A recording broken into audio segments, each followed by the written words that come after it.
Amém. Boa noite, amados. Graça e paz do Senhor Jesus. Podem sentar.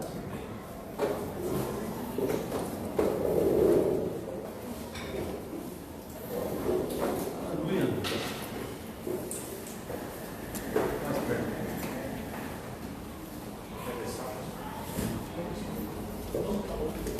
Tá bom, bem. Amados, eu sou o Luciano, prazer grande estar com vocês.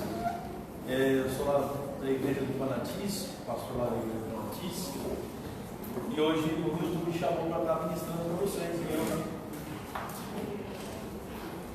me sinto muito honrado por isso, tá? Quero agradecer a Deus antes, vamos orar? Senhor nosso Deus, nosso Pai, toda a glória, toda a honra, todo louvor e toda a adoração seja o seu nome. Ensina todas as coisas, santificado e glorificado seja o seu nome. Pedimos a sua palavra, que ela abra os nossos olhos espirituais, nós sejamos tocados pelo seu Espírito, também queremos seguir seus caminhos, Senhor.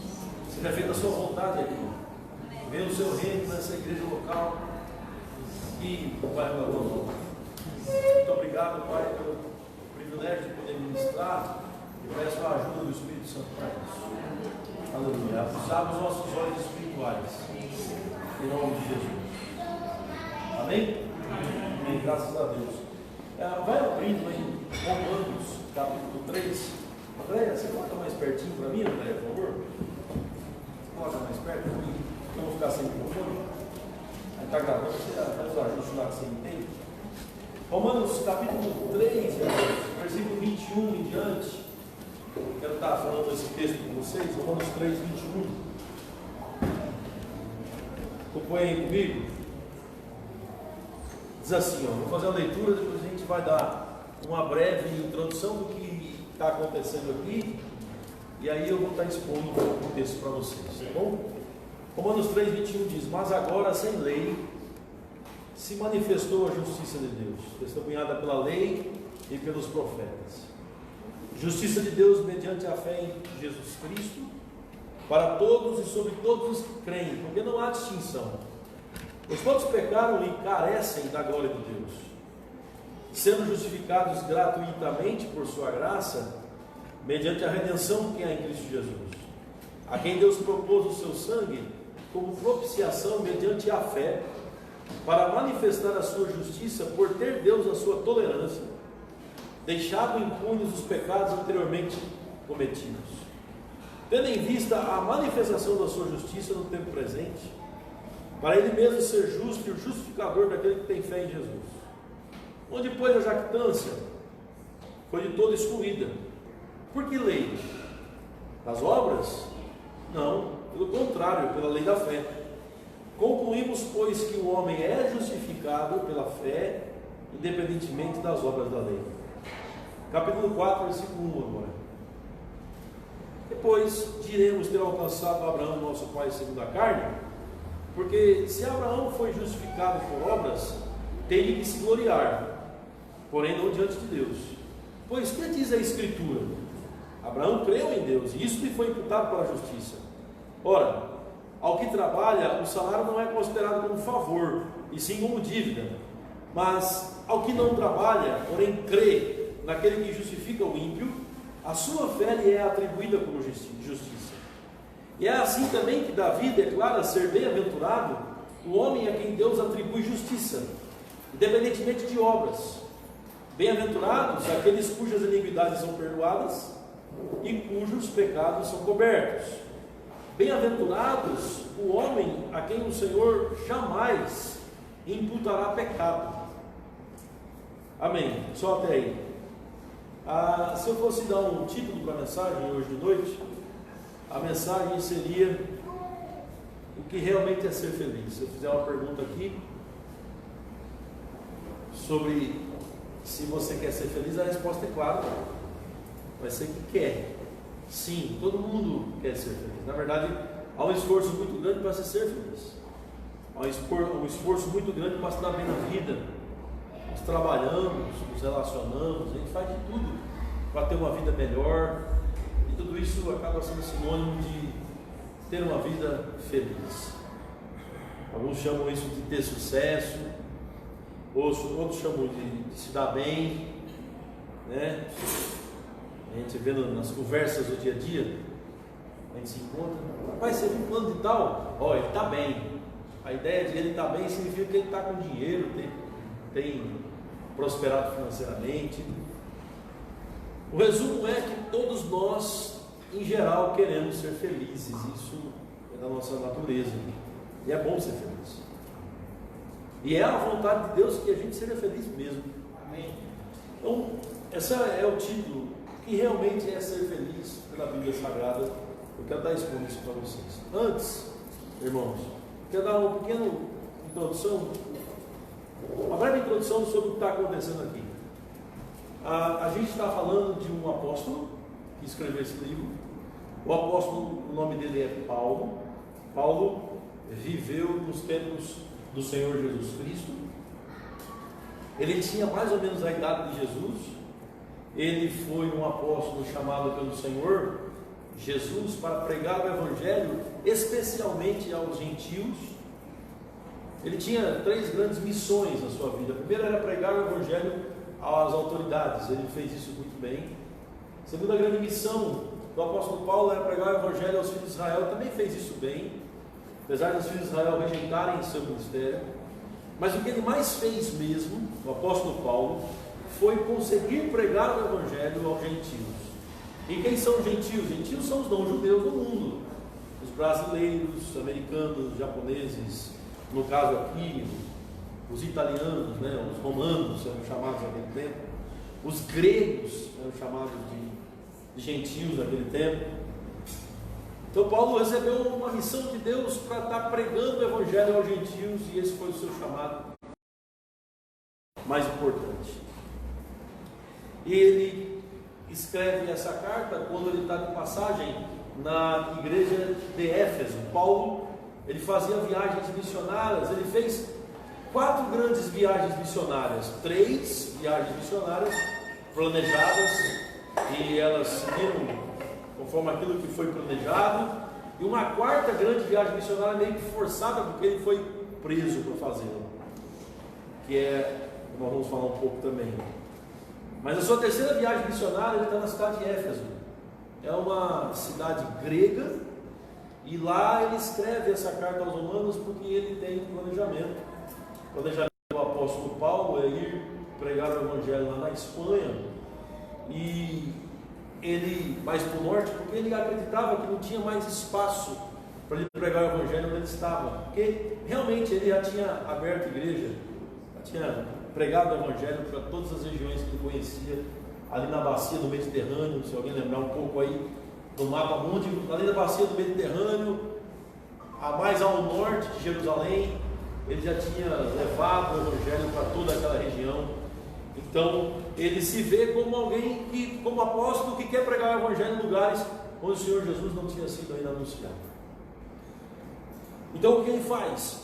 Ele planeja ir a Roma. Muitas vezes Paulo tentou chegar em Roma, muitas vezes, mas de fato não conseguiu chegar lá do jeito que ele pensava que ia chegar. Ele chega em Roma de uma outra forma.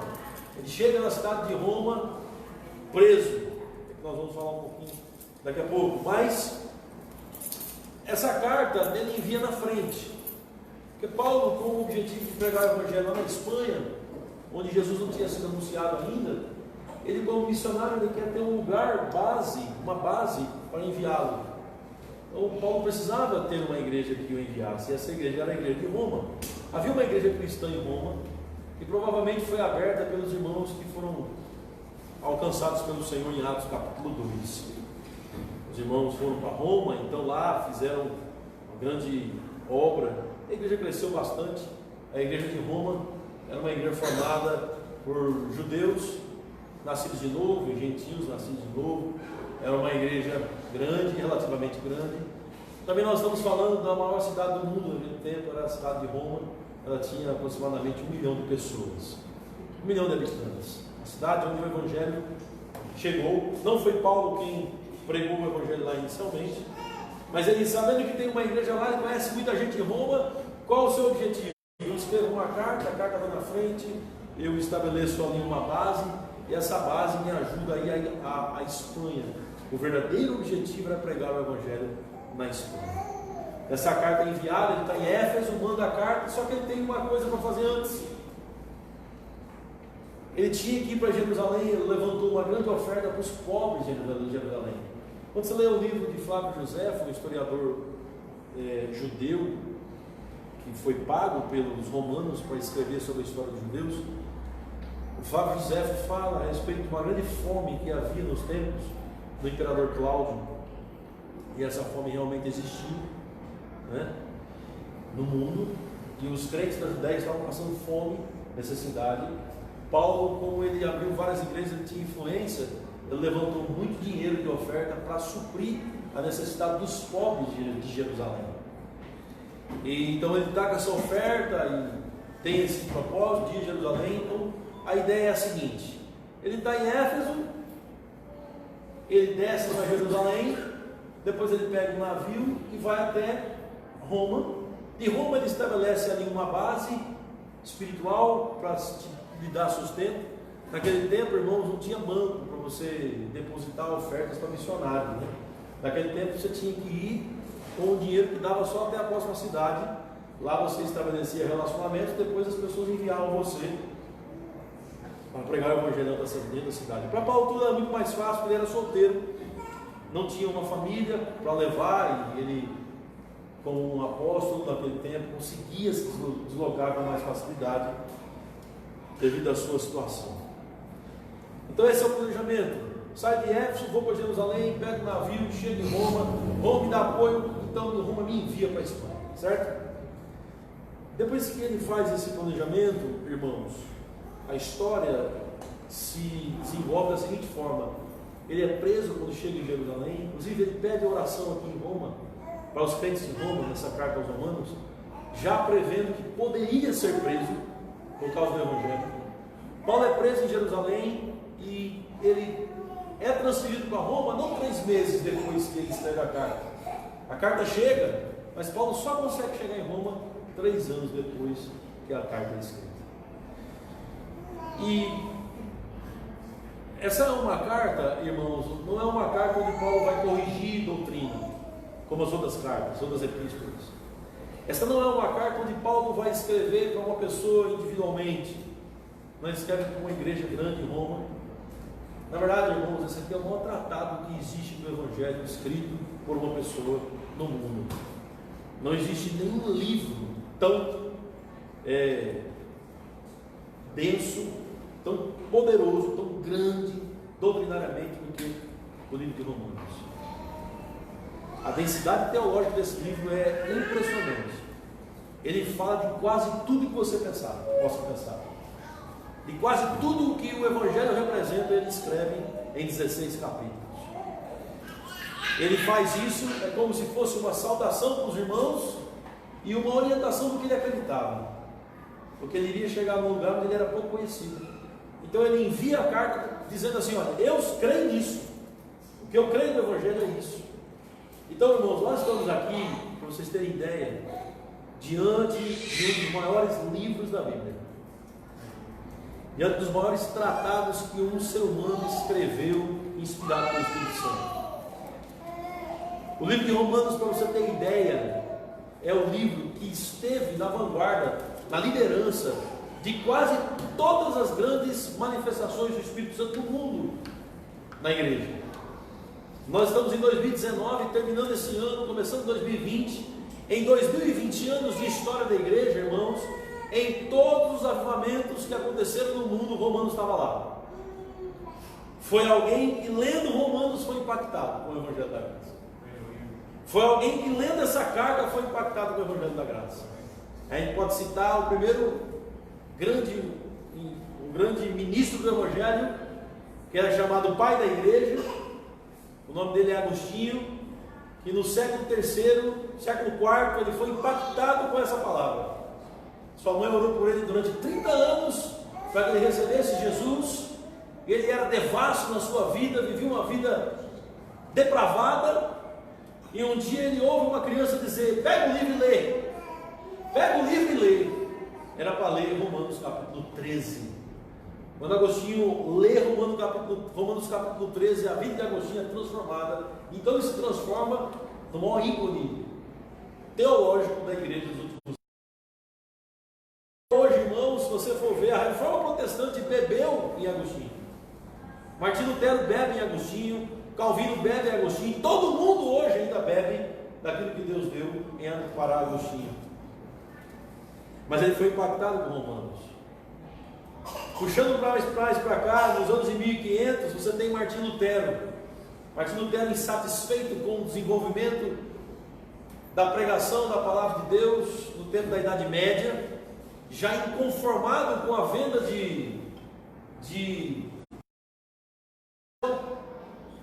as pessoas compravam pedaços do céu para ajudar na Basílica de São Pedro, que estava sendo construída na cidade de Roma. Martinho Lutero já está revoltado com isso. Mas o que transformou Martinho Lutero para ser um grande monge foi lendo Romanos. Ele é impactado com Romanos capítulo 1, versículo 18, versículo 16 e 17, onde ele aprende que a justiça de Deus se revela no Evangelho, de fé em fé, como está escrito, o justo viverá pela fé. É onde Lutero percebe que ele não deveria se envergonhar do Evangelho, porque o Evangelho é o poder de Deus para a salvação de todo aquele que crê.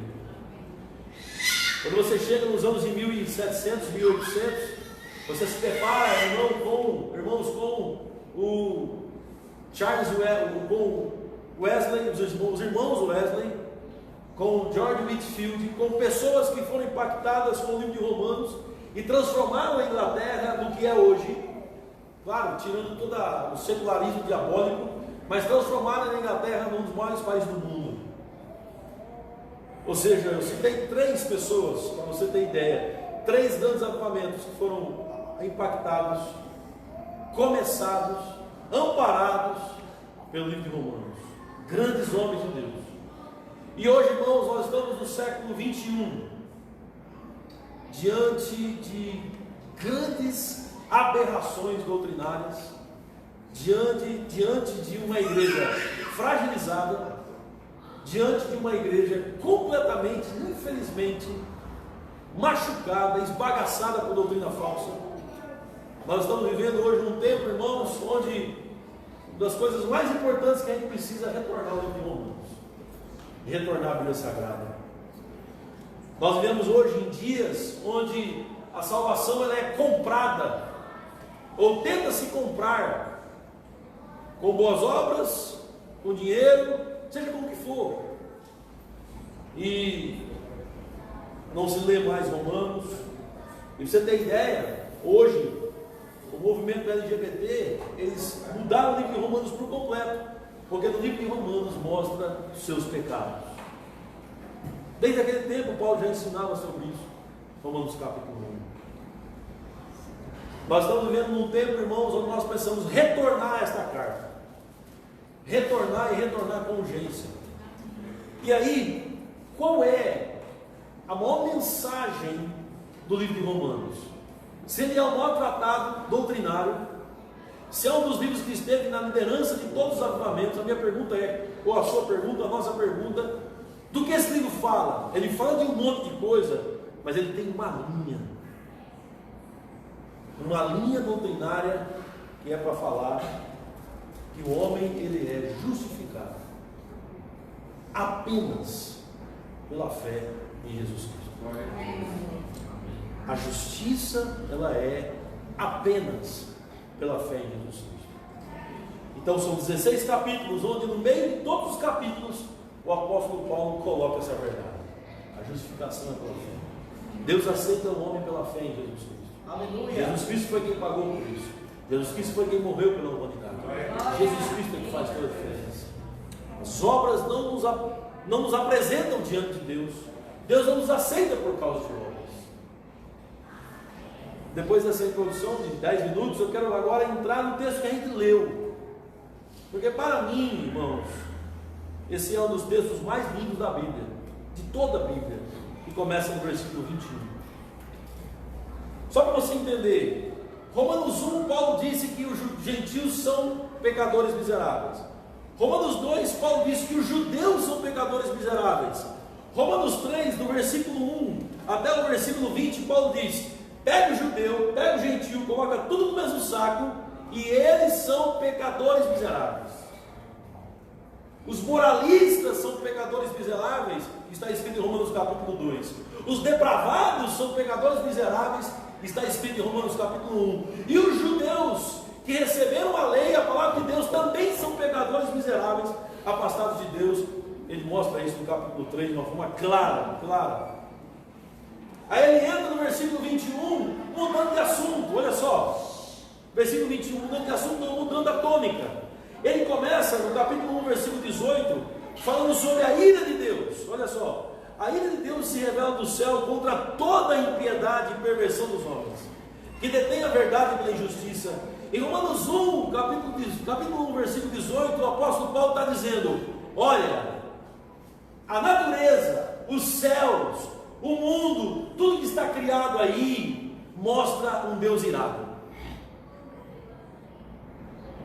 A gente olha para a natureza, olha para o que é a humanidade, olha para o que é o mundo hoje.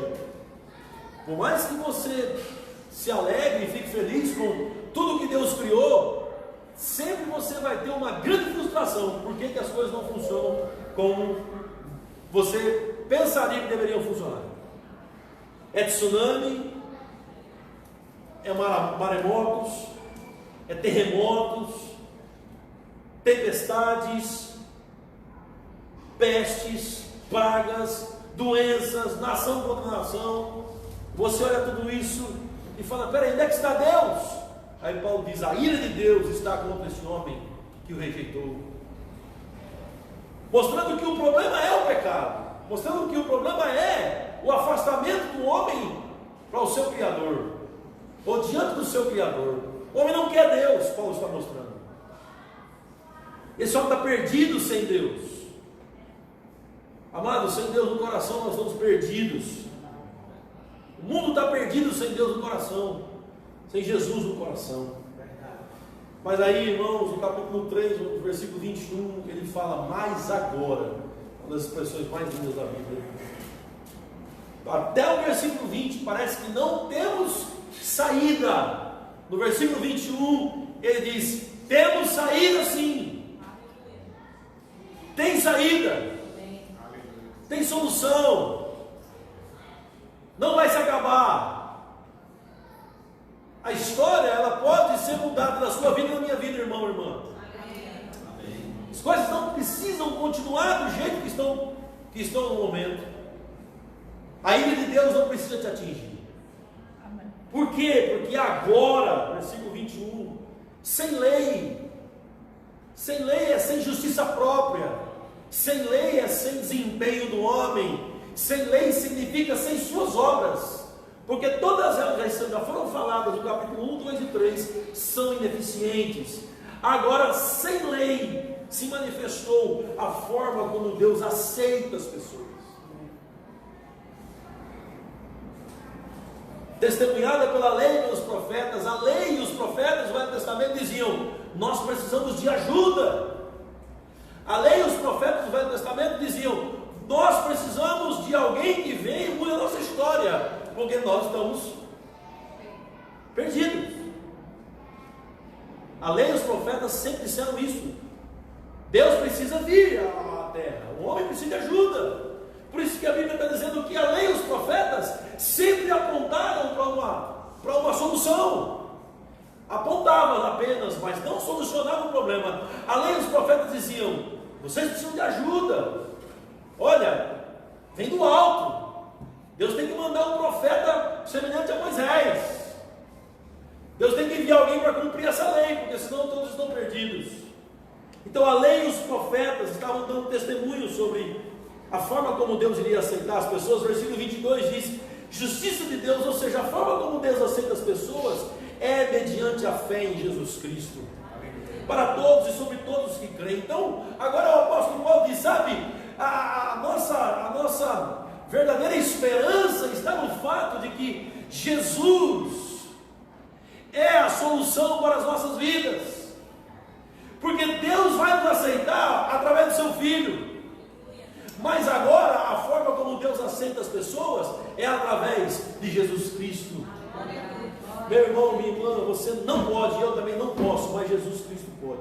Amém. Não é no meu mérito, não é no seu mérito, mas é no mérito dele. Não é na minha habilidade, não é na sua habilidade, mas é na habilidade dele. Mas agora, a forma como Deus aceita as pessoas é quando nós acreditamos que Jesus Cristo veio a essa terra e morreu na cruz do Calvário para perdoar os nossos pecados. O problema maior do homem é pecado, irmão. É pecado no coração. Esse é o problema maior. Ele vai falar sobre isso. Ele diz: olha, só pode ser através de Jesus, porque não há distinção, todos pecaram, estão todos separados da glória de Deus. Versículo 24, ele começa a explicar como é que a coisa funciona. Ele diz: sabe como é? É assim, ó. Quando crê em Jesus, você é justificado gratuitamente por sua graça, mediante a redenção que há em Cristo Jesus. Paulo está dizendo: quando nós acreditamos em Jesus, acreditamos no seu sacrifício na cruz do Calvário, porque redenção é isso, é pagar o preço para a nossa libertação dos nossos pecados. Paulo está dizendo: quando nós acreditamos nisso, nós somos justificados. Isso é gratuito. E Paulo ele fala que é de graça e que é gratuito. Por quê? Porque a nossa mente está acostumada a pagar preço.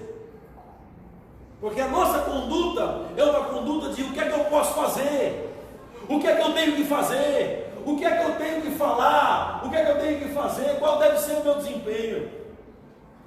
E Paulo diz que não é assim. Não é pelo que eu faço, não é pelo que ele fez, não é pelo que você faz, não é pelo que a pessoa que está do seu lado faz, é apenas pelo que Jesus fez. Amém. É gratuito e é de graça o que? A salvação em Cristo Jesus. Amém. Lembra que eu disse para vocês que do céu se manifesta a ira de Deus? É isso mesmo, do céu Deus está irado com a humanidade. Olha, irmãos, não tem jeito. Todo ser humano, vai nos índios no Amazonas, eles não têm contato nenhum com livro nenhum, com nada. Eles nascem, quando eles nascem, seus pais os ensinam o seguinte: olha, meu filho, tem uma divindade aí que está irada com a gente. Tem alguém aí que eles não sabem explicar o que é e quem é. Alguns índios dizem que é o sol, outros dizem que é a deusa lua. Mas tem alguém aí que manda em tudo e em todos, que criou tudo e todos, que está irado. Um homem. Quando nós saímos dessa porta e vivemos nossa vida, se nós somos sinceros, nós vamos perceber que tem um Deus irado com a humanidade. E que um dia vai vir, ou virá, pedir contas. O homem mais ateu do mundo, ele diz, defendendo a sua tese do ateísmo, ele diz o seguinte: olha, o universo foi formado a partir de si mesmo. Como o universo pode ser formado a partir de si mesmo? Se tudo foi formado a partir de si mesmo, antes do si mesmo, o que é que veio? Não crer num Deus que criou todas as coisas é apenas jogar o problema lá para trás. É só jogar um pouquinho mais depois no buraco negro. Quem criou o buraco negro? Gente, existe um Criador que vai descer e vai pedir contas. Vocês estão entendendo? Existe alguém que fez tudo e que um dia virá pedir satisfação do que foi feito com as coisas que Ele emprestou para nós. Ele só emprestou, porque tudo é dele. Nós quando entramos no mundo, entramos sem nada. E quando saímos do mundo, aí que saímos sem nada mesmo. Sem nada. E o texto está dizendo, irmãos, que esse Deus irado, escute isso, Ele foi apaziguado por causa do seu Filho Jesus Cristo. Versículo 25: a quem Deus propôs o seu sangue como propiciação. Deus enviou o seu Filho unigênito, Jesus Cristo, para vir a esta terra e morrer pelos pecados do seu povo, para acalmar Ele mesmo. Aleluia. O Deus irado que virá pedir prestação de contas foi acalmado, porque Jesus veio e pagou o preço dos nossos pecados. Aleluia. Essa palavra propiciação significa acalmar Deus. esse Deus que os índios sabem que está irado, esse Deus que todos nós sabemos que está irado contra a humanidade, ele foi acalmado pelo seu Filho. Jesus Cristo morreu pelos nossos pecados, irmão. E sabe o que isso significa? O apóstolo Paulo diz: significa que Deus agora vai aceitar você, por causa do sacrifício de Jesus. Tem alguém aqui? Amém. Deus quis manifestar a sua forma de atrair as pessoas através de seu Filho Jesus Cristo. Quando Jesus morre pelos nossos pecados, Deus não está mais irado conosco. Aleluia. Quando Jesus derrama o seu sangue pelos nossos pecados, o preço foi pago. O sangue de Jesus é o pagamento da conta. Que conta? A conta de desobediência a Deus. A Bíblia diz em Levítico 17:11: toda alma que pecar essa morrerá. E o que dará o homem em troca da sua alma? Seu sangue derramado. Jesus derrama o seu sangue, dá a sua vida, morre pelos nossos pecados, e Deus diz: quem tem fé em Jesus está salvo. Amém. Lembra que ele está escrevendo isso aqui para judeus também. No capítulo 4, versículo 1, ele pega os dois maiores ícones do judaísmo. O primeiro maior ícone do judaísmo é Abraão. E ele começa no capítulo 4, versículo 1, dizendo assim: que diremos ter alcançado Abraão, nosso pai, segundo a carne? Porque se Abraão foi justificado por obras, ele tem que se gloriar diante de Deus. Porque se Abraão fez algo para ser salvo, ele chega diante de Deus e diz assim: sabe o que é, Deus? É porque eu fiz a minha parte, você é obrigado a me salvar. Você tem que me salvar. Mas o apóstolo Paulo diz que não foi assim. Deus justificou Abraão. Deus justificou Abraão pela fé. E Abraão é o pai da fé. Abraão creu em Deus e isso lhe foi imputado por justiça. E Paulo fala que em Abraão ele recebeu dom e graça e não salário. Porque se Abraão tivesse feito, seria salário. Deus estaria devendo para Abraão, mas não foi salário, foi dom, foi graça. Abraão não trabalhou para a sua justificação. Abraão não trabalhou para a sua salvação. Abraão não trabalhou. Porque se você trabalhar para ser justificado, Deus deve alguma coisa a você. Mas não foi assim. O maior ícone do judaísmo é Abraão. E o Senhor disse: como foi que Deus aceitou Abraão, judeus? Ele perguntou aos judeus. E a resposta foi: Deus aceitou Abraão pela fé. Abraão creu no sacrifício de um animal que representava futuramente a vinda do nosso Senhor maravilhoso Jesus Cristo. Depois ele pega o outro ícone de Israel, que é o homem general de guerra que Israel teve, ou o homem mais importante para alguns, o homem mais importante de Israel.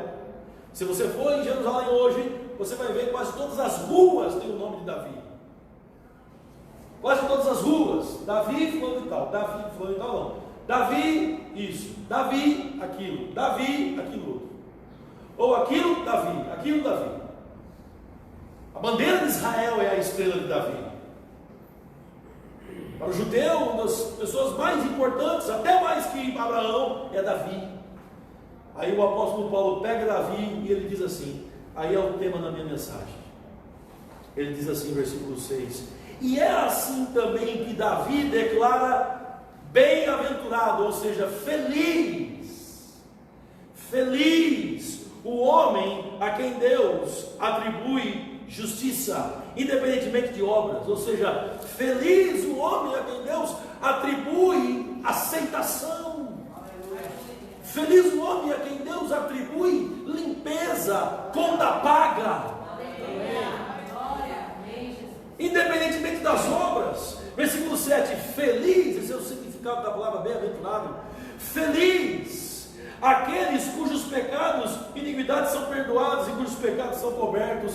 Para Paulo, para Davi, para Abraão, para Deus, a verdadeira felicidade é ter pecado perdoado. Amém. Então o que é ser feliz? O que é ser feliz?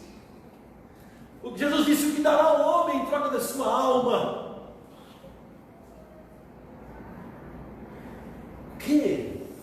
O que adianta o homem ganhar o mundo inteiro e perder sua alma? Davi diz o que realmente é ser feliz. Abraão disse o que realmente é ser feliz. E Paulo repete o que realmente é ser feliz. Irmãos, feliz é aquele que tem pecado perdoado. Feliz é aquele que tem iniquidade perdoada. Feliz é o homem a quem Deus jamais, escute, jamais imputará pecado. Por que Deus hoje não imputa pecado sobre os que creem? Porque Deus imputou os pecados dos que creem em Jesus. Amém. Paulo fala no capítulo 3, versículo 25, que Deus, ele foi tolerante. Versículo 25, a quem Deus propôs o seu sangue como propiciação mediante a fé, para manifestar a sua justiça, ou seja, a forma como Deus aceita as pessoas, por ter Deus a sua tolerância deixado impunes os pecados anteriormente cometidos. O que Deus estava fazendo? Estava sendo tolerante, segurando. Eu não vou destruir não, eu vou segurar um pouquinho mais, um pouquinho mais, um pouquinho mais e um pouquinho mais. Deus foi tolerante e segurou. Amém. Só que chegou um dia que Deus foi intolerante, e toda a ira Deus jogou em cima de uma pessoa só. O nome dele é Jesus Cristo. Verdade. Essa é a maior prova de amor, irmão. O nome disso é paixão de Cristo. Ele foi ferido em nosso lugar. Deus foi intolerante, não com você, nem comigo. Ele foi intolerante com Jesus. Quando toda a ira de Deus cai em cima de seu filho. Vocês estão entendendo? Toda a ira de Deus cai sobre Jesus. Jesus é punido em nosso lugar. Jesus sofre em nosso lugar. Jesus apanha em nosso lugar. Jesus sangra em nosso lugar. Jesus morre em nosso lugar. Aleluia. Entenderam? Só que se isso acontecesse,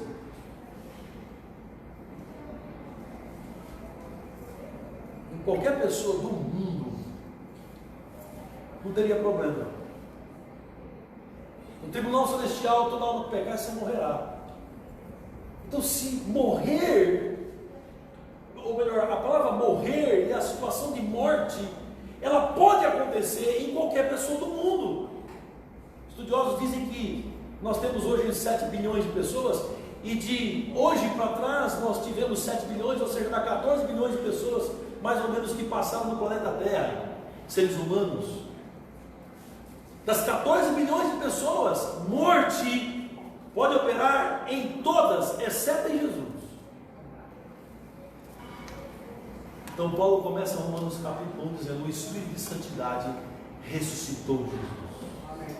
Sabe o que significa isso, meu irmão, minha irmã? Satanás podia acusar qualquer um de nós, menos Jesus. Então aquele homem, mesmo tomando todos os nossos pecados, permanecer morto seria uma grande injustiça. O Espírito de Santidade, ele nunca pecou, irmãos.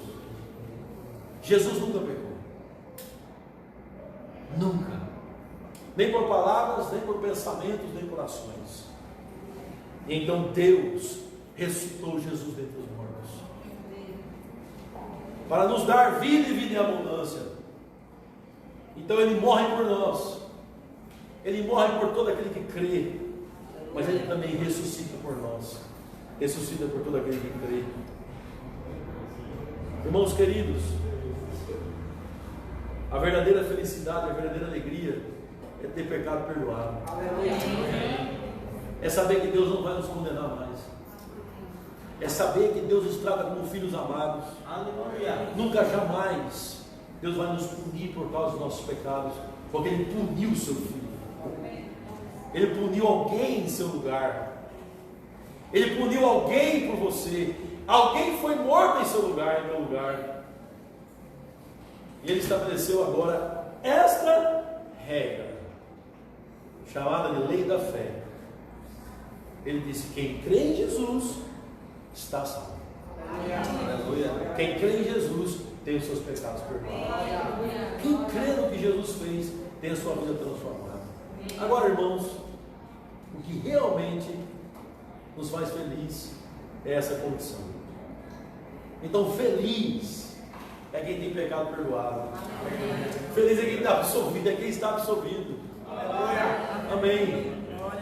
Por isso que Jesus disse: por que a gente trabalha tanto para acumular tesouro na terra e esquece de acumular tesouro no céu? Trabalhar antes pelo tesouro celestial. O que Jesus está falando? Ei, muda o foco. O seu tempo aqui é curto. A vida do homem é como vapor. Domingo passado, o pai do pastor Jânio está na igreja. Domingo retrasado. Ouvindo uma mensagem como essa. Na segunda-feira de manhã, está na igreja se alegrando com todo mundo, feliz da vida. Na segunda-feira de manhã, ele acorda meu bem, não sei, está assim meio. Tchau. Tchau. Foi para glória. Nossa vida é um vapor, irmãos, que realmente te fará feliz. Não é o seu esforço. Trabalhar, ralar, estudar, se esforçar. Não. O que realmente te fará feliz. E o que realmente te faz feliz é acreditar em Jesus Cristo. Aleluia. Ele morreu pelos seus pecados. Mas isso não tem nada a ver com trabalhar ou não trabalhar, tá, gente? Todos nós trabalhamos muito, nós não estamos falando disso. Eu estou falando de justificação, de ser aceito por Deus. Amém. Ninguém aqui é justificado pelas obras, somente pela fé. Amém. Estão entendendo? Amém. Mas agora se manifestou a forma como Deus nos aceita.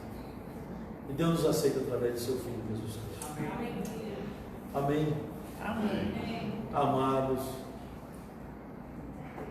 eu estou diante do povo mais feliz da terra. Porque eles são os perdoados. Como é que vai ser 2020? Amados, se Deus nos permitir chegarmos lá, faltam 2 dias, né? 3 dias. Deus nos permitir chegarmos em 2020, avançarmos 2020, nós já estamos garantidos. A real felicidade. Obrigado, Jesus. Amém. Aleluia. Amém. Eu encerro a mensagem dizendo isso. Onde é que você está focando, colocando suas pernas? Nessa terra? Ei, você está passando, sabia? Você passa logo, eu também. A gente é como vapor.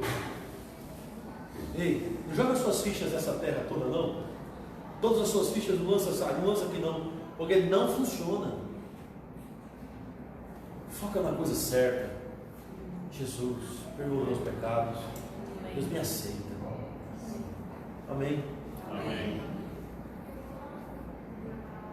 Se você tirar um dia de 1 bilhão de anos, você vai ter 900 milhões de anos, e até chegar a 99. Agora, se você tirar 1 bilhão de anos da eternidade, você não muda nada. Porque a eternidade sem 1 bilhão de anos não muda nada. Nós voamos. Nós estamos aqui em passagem, irmãos. Estamos caminhando para a cidade celestial. Lá é a nossa casa. Amém? Eu só estou sofrendo tanto aqui. Calma, o seu lugar é lá. Aqui está passando, inclusive o sofrimento. Tudo passando. Inclusive as dores passam também. Não é aqui, lá no céu. Aqui Deus nos dá uns alívios quando a Bíblia fala que a vontade dele do céu se cumpre na terra. É ele aliviando a gente. Mas ele não foca na coisa errada, não. Está chegando um ano novo. Não gasta a sua vida naquilo que não é pão. Gasta a sua vida naquilo que realmente alimenta. É o céu, é a salvação, é Jesus.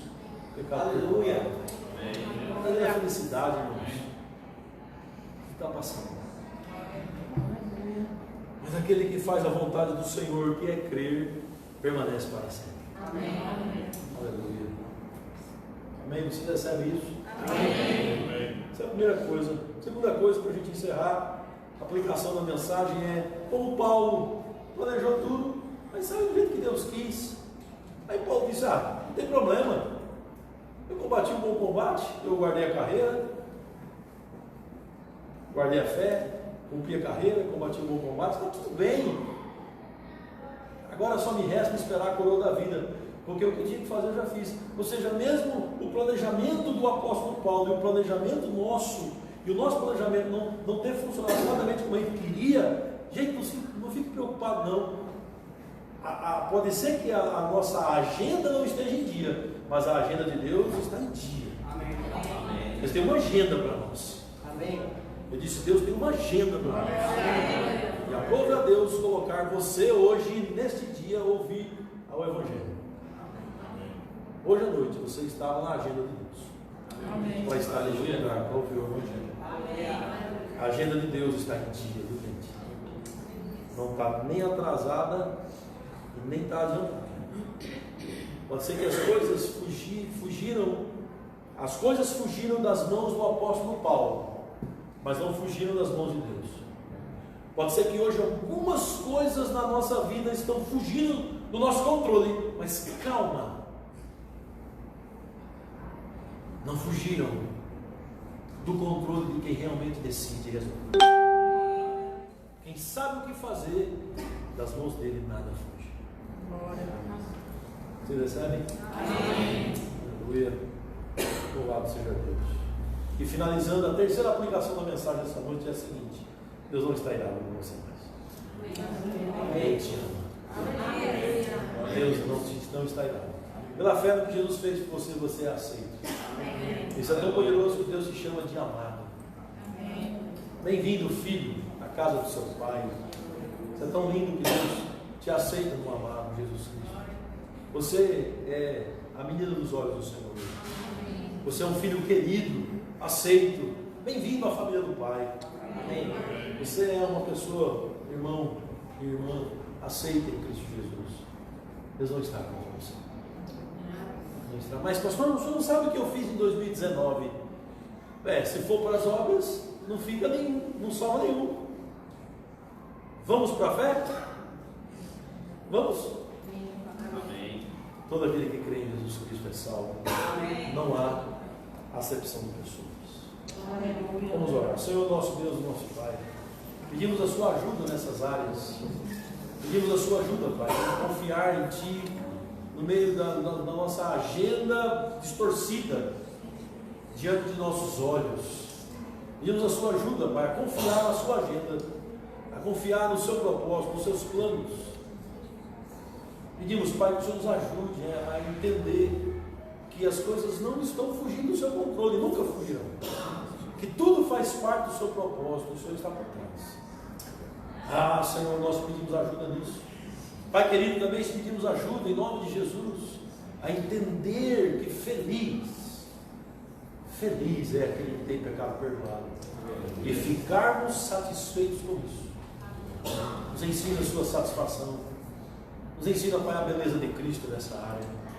Oh Senhor, graças nós te damos, porque todo o nosso pecado foi perdoado. Graças nós te damos, porque nós somos aceitos em Cristo Jesus. Isso não vem de nós, não vem das nossas obras, para que ninguém se glorie. Oh Senhor, graças nós te damos. Oramos pelos nossos irmãos queridos aqui do Lagoa Nova. Pedimos o Senhor os fortaleça, Pai, nessas verdades. Em nome do Senhor Jesus Cristo. Em nome do Senhor Jesus. Vamos colocar em pé. Aleluia. Eu quero voltar. Quando você faz um dedicado agora do Senhor, os diáconos que vão estar servindo a ceia do Senhor, já fiquem preparados. Nós vamos celebrar a ceia do Senhor nessa noite. Honrar o Senhor Jesus com sua ceia. Tudo o que eu falei hoje é pregado na ceia, sem palavras. A ceia é uma ordenança do Senhor Jesus, é um sacramento que foi dado pelo Senhor Jesus para pregar para a igreja. Nessa noite nós vamos ver o Evangelho pregado na ceia. Quando você pega o pão, você pega o corpo de Cristo que foi partido por amor de você na cruz do Calvário. Quando você pega o cálice, você pega o sangue de Jesus que foi derramado por você na cruz do Calvário. A ceia do Senhor é uma pregação sem palavras. Sem nenhuma palavra, Deus está pregando para o seu povo. Aleluia. Louvado seja Deus. Vamos receber a ceia do Senhor. Se você entregou o coração a Jesus, você é convidado a participar da ceia. Todos aqueles que têm Jesus no coração, isso é para a igreja do Senhor, nasceram de novo, são convidados a participar da ceia do Senhor. participar desse momento tão sublime, tão precioso, tão glorioso